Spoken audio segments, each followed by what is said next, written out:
na ransa da Allah da halice ni dauko min jawahirul ma'ani yana nan ka san da ki dauko da sauri Allahu akbar saboda na ga cutan zai yawa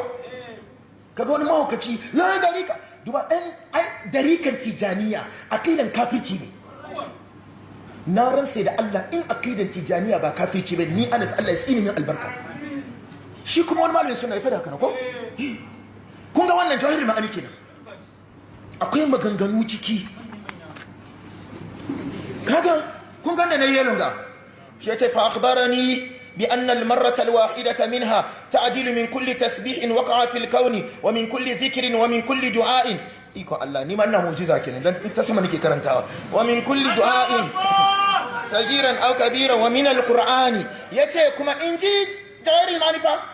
tijaniya ke na fawo in ji tijani ke na cikin littafin aka shi ba na fari ba ba shaktafi ba shi umar ba mai littafin ke fari ko baka ba shi ya ce duwanga salatul fati zodaya tana daidai da qur'ani so shida imana shi an karanta qur'ani so shida sannan samu ladin salatul fati guda sannan kuma duk wani zikiri da aka ba annabawa da manzanni har ranar da salatul fati ya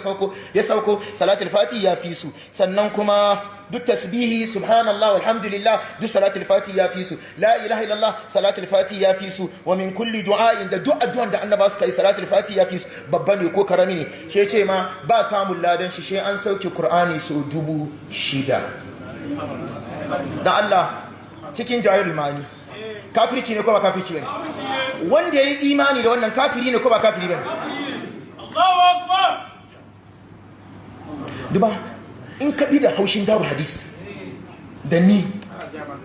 ka gaji asirin ka yato an gama da ganinka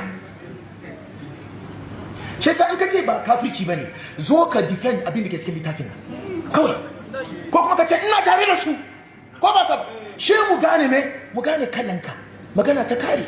amma ni ina baka haushi jiran na mutu ka futa don yin haka ina ba wani haushi sosai wallahi akwai wanda cikin kumashin da ni na hana shi kwana ni gani to je kai fara da Allah Allahu akbar kuma ban bari gobe kuma na zai samu insha Allah na zo samu kuma ba ina yi don wani ji haushi wani ku da kanku kun san abin menene gaskiya don Allah magana littafin da wanda ya yi imani da abin da ke cikin littafin da Allah zan tambaye ku musulmi ne ko arne ne ya sunan littafin jawahirul ma'ani ya sunan masu littafin tijaniya don Allah mu muka kawo ko su suka abin su in ka gaji da sunna kana son ka shiga je ka shiga ba komi go and be with them inna hadainahu sabila imma shakiran wa imma kafura je ka kama su wanda ya kawo ga littafi wanda ya imani da wanda khalifan wanga mutumin fa wai mu yadda mu karbi addini mu wurin shi wanda ke khalifancin Shehu Tijani ni Anas cikin Ghana ba limami na bane in kai kana son ya zama limamin ka ya zama limamin ka masu shekarun karya Allahu akbar sai mu ba mu ciki Allah ya kare mu da wanga abin san kai ka je ka taimama mu ciki Allah ya kare mu da wanga diban albarka gashi nan